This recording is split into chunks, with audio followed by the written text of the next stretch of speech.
Hello, welcome back to part two. And as I was finishing up, I was saying that you have to determine whether you're going to stay or go.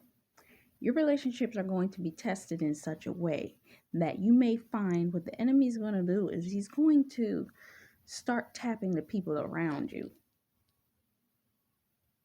Somebody going to get hurt. Somebody going to do this. Something that would be a direct pin hit to you, to this person, but it would also be something that may be a what's the word?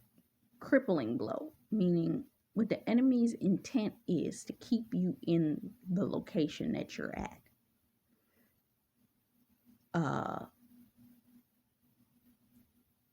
A family issue will pop up. Something will happen that will make you be more prone to stay where you are because I can't leave while this is happening. I can't leave while this person is going through this. I can't see how that works because the enemy wants to keep you where you are. And you're trying to move out of this thing. You're in the process of choosing. Some of y'all are choosing to go back to college, but something's coming up to make you a little hesitant or intimidated about moving and going back into college. Some of you are transitioning from schooling to a work environment. So you're in the process of either transitioning because the actual job has you in internship for a company position and you're about to find out whether you've gotten promoted enough to actually hold the position at the job and stay there. Or some of you are going from single to dating. To me, I've never liked the idea of the whole dating thing. I pray that the Lord open up the door for my God ordained marriage and lead me the way. So I know that's what the Lord is doing. Confirmation after confirmation. Have y'all been paying attention to the God ordained marriage series? Okay.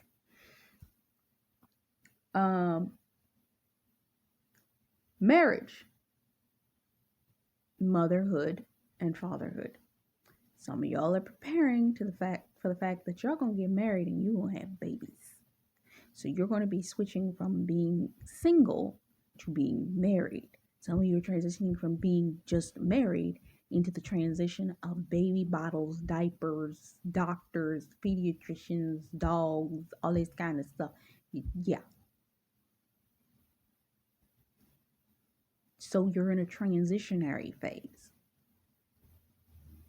But your enemies are still around the corner, plotting and planning sudden attacks. In a season of blessing, there will be sudden blessings, but what the enemy will try to do is bring about sudden attacks. I heard Pastor Mike Todd say this.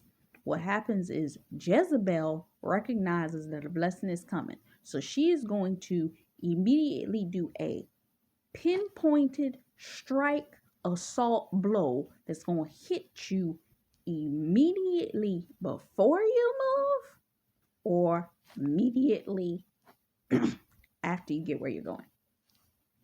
When you stop looking for the attack, that's when Jezebel is like, oh, they're not paying attention. Strike now. So the question is, the old saying or the old part of the scripture where David is standing trying to determine whether he should go after the army that just took his wives and kids and the entire camp's wives and kids, that the Lord has pulled them back. God's about to put you in a resting season where you're supposed to go, but that doesn't mean that you're going to stop battling. There's certain things that you're going to have to maintain in order to stay one-upped on your enemies. God will let you know. He will let you rest, but there's going to be some things that you're going to have to spiritually remain aware of. Don't get there and be like, oh, I'm here. No, because the enemy's like, oh, they resting. The enemy don't ever stop resting. They just pass their assignment on to the next person in the next elevation. You ain't gonna see the enemies you saw in this level again, but you're gonna see the new ones that mimic the ones that you just left behind. But if you stay spiritually aware, the battle that's gonna come it's not gonna be as intense. Now, with that being said, as you are planning their plans for you, there's certain things that you're going to be doing that the enemy's going to be trying to monitor, coming through dreams, we know this is something that they always do. They monitor through visions, through dreams, through people that they can have access to ask you questions about what you're doing. That's the dumbest thing I've ever seen happen. I lie to you not. They will literally come. Have you ever had a family member? This is how I always know. Y'all come ask the exact same questions. Darn near word for word. It's like, oh, really?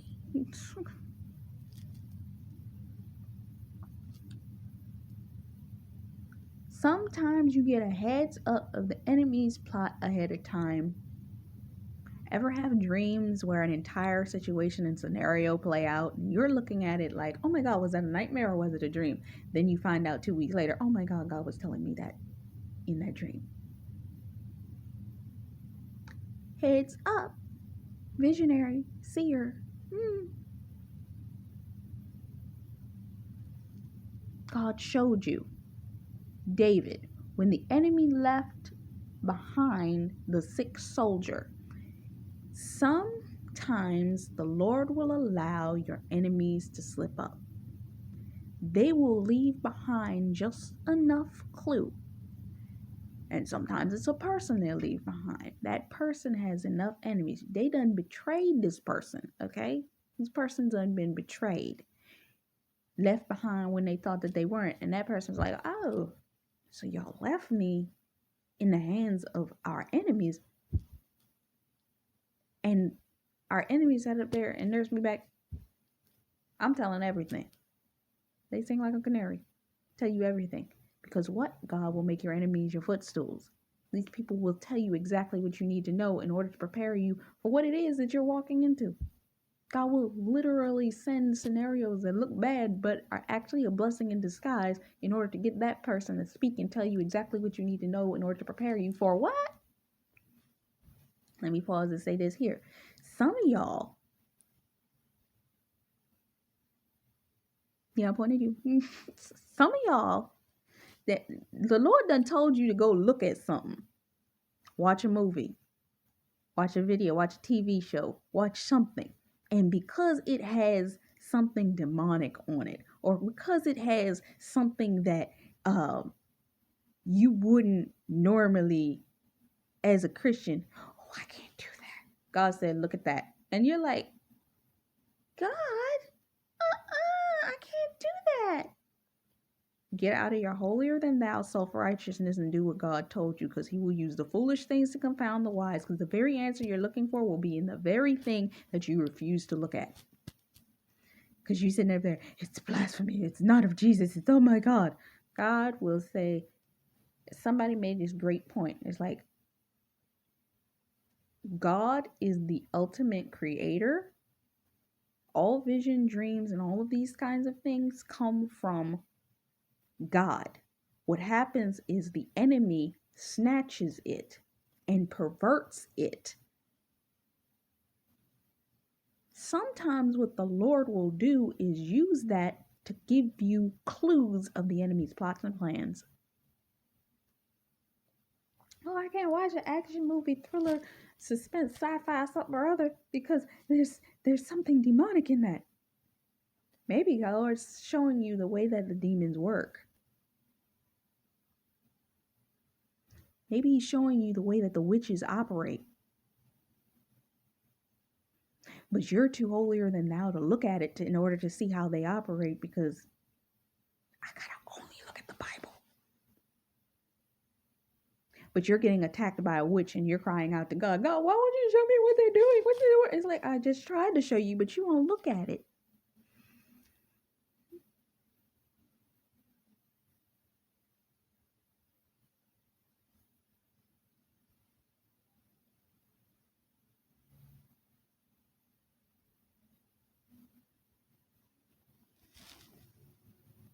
Anyway, does that mean sit there and indulge it? Let me tell you something. And this is the warning for y'all holier than thou people. God will allow you to watch something. He's like, okay, I need you to watch this thing. This is how I know, because it's happened to me before. God will allow me, I need you to watch this movie. He shows me this movie. This is the only movie that I want you to watch. Or this TV show. That's the only TV show I want you to watch. When I watch what he told me to watch, I get what I'm supposed to get. But if I say, okay, I'm going to watch the alternate TV show too, because that would, did God tell you watch the alternate TV show? Because that's when you start to get hit with warfare, because God didn't give you the grace to watch the other thing, just what he told you to watch. You know what I'm saying? Pay attention to what God tells you to do. Don't get it in your own whim, because God's done that with me with music. He'll lead me to watch one person's music video or listen to one person's song, but then I'm like, oh, look, this person's also here. Let me listen to theirs. And that will be full of demonic, all kinds of foolishness. And I was like, I should have known that when I thought to look at this, it's going to be full of demons. Like, darn it. Then I had to go pray. And the grace I had to watch the one thing I do not have for the other thing. You understand what I'm saying? That was a warning to y'all. Just heads up. Know that most spiritual battles you fight, you never fight the big demon. A lot of y'all go into tongues and start praying against some demonic entities. Oh, I'm fighting no spiritual warfare. I'm fighting the battle. I'm fighting blah, blah, blah. One, you ain't fighting nothing. The angels are going into the atmosphere and they fighting that for you. You are being the conduit that's speaking the word of God over the situation, and God's working within you. You ain't doing nothing, because if it was you, they would have whipped your behind from the beginning of the situation. Just for knowledge's understanding, so that you understand. You ain't doing nothing. All you're doing is a stand-in. Okay? You're standing in place and letting the Lord use you to speak against these things. You ain't doing nothing. Some of y'all do feel like they whipping your behind, and because they're the big bad demonic entity, the spirit of torment, anger, fear, frustration, Jezebel, all these things, and y'all sitting there, oh, Jezebel, ooh this, ooh that. You know, Jezebel ain't even, Jezebel is one of the lowest level demonic witchcraft entities that you could ever deal with. What would you mean? Nephilims are higher than them.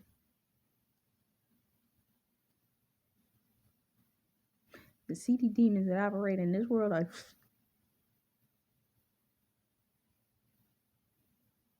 Wait till you get to a level where they're calling upon demons from other realms that are much higher ranking. Think about, you hear people talk about in Indian culture, the spirit animals.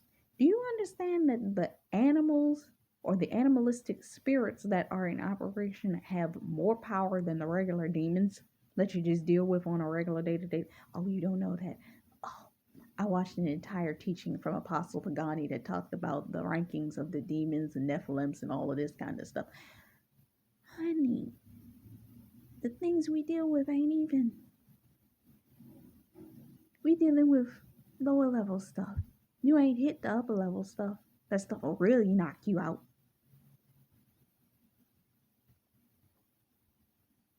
Yeah. So some enemies get cocky and place themselves directly in front of you because your situation looks unchanging and unchangeable, because they think that they are winning. The Lord in this season is bringing about a level of exposure so that, and you're seeing it. If you're not seeing it, are you closing your eyes?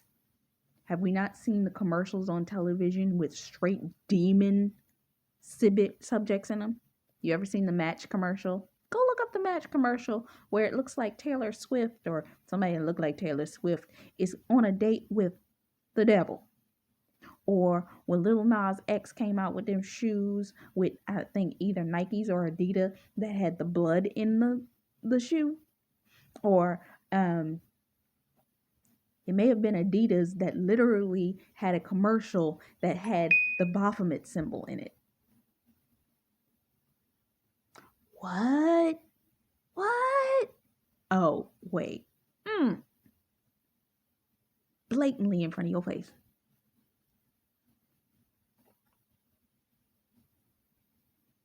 Blatantly in front of your face. Because they cocky like that. There are things that are going to come out even politically. There are things that have been coming out politically, but people are so numb to it, they don't want to believe what's being shown to them directly in front of their face. And that's all I'm going to say in relation to politics. When God made the trenches look like they were filled with blood, God has let your scenario look real bad to your enemies. She ain't got no money. He ain't got no this. He ain't got no this. She ain't got no job. He ain't got no that. They can't get that business to work to save their life. Da da da da. What they thinking about getting married for, and there ain't no man in sight. Da da da da. God got it looking bad, bad, bad, bad, bad, bad on every level and all around you. And you sitting up there like, why it gotta look so bad? Because the enemy's gonna get coaxed out because of that. Because the enemy, let's just face it, he cocky. And because he cocky, he wants to come out and sit up there and say, ha, you ain't got what God told you. Are you sure that's what God told you? That was a draw out. Because the enemy is the first thing that's gonna come out and sit up there and say,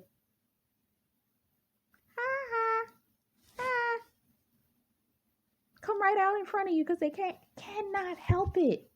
I saw a video by Lisa Marie where it's like your enemy, that Jezebelic spirit, what it does is it will expose itself because it cannot help, but it knows it cannot take credit for what it blames you for. Projection. It will project something upon you, but then turn around and accuse you of it.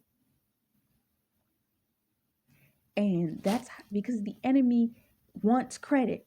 This is why when you see on police TV shows, when they are trying to catch a killer, they never give the killer any credit because they know that the killer gets off on the credit. So the enemy cocky like that. They will draw them out if they don't get credit. They need credit because they must ascend to be the Most High. So next, they will try to affect your intimate relationships. God ordained marriage. A lot of us have been in spiritual warfare for our God ordained marriage, and this war has not been easy at all. We've had to pray over our husbands' minds, hearts, bodies, spirits, pray over their dreams, cover them in protection, protect them from assaults and attacks on them physically, covering their dreams, preventing because the enemy's been trying to silence them, trying to prevent them from coming near us, all this kind of stuff. Now, God has had them in the season where he's working on them. Yes, he has. But the enemy has also been intimidating that for everything that God was doing, the enemy was also being like, I'm going to intimidate you to try to keep you in this place. Because if you move toward that, and then I'm going to try to sever, and then I'm going to try to transmutate your spirit onto somebody else so that your God ordained spouse will go, all kinds of foolishness.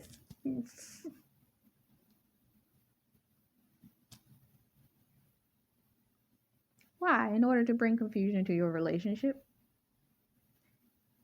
Do you leave? Do you stay? That's like what I was saying earlier. Do you leave the relationship? Do you stay in the relationship? And this isn't just God ordained spouses. This can be friendships. type partnerships, all of this. In this season, what the enemy's been doing is trying to weave in tears and wedges into relationships that are meant to stay connected. Nina, is she bold for Christ? I think she's bold for Christ. And she did a video last night talking about divine connections. What the enemy is trying to do is create so much turmoil between you and your divine connections that you or they will cut several ties from each other, because the enemy does not want y'all to remain tightly together, and he will do anything at any rate in order to try to make sure that he tears your relationships apart by creating heavy levels of doubt, heavy levels of confusion, all of this. And in that time frame, you're going to have to do what? Pray. Pray over the situation, pray over the scenario, cover your mind, cover your heart, cover your spirit.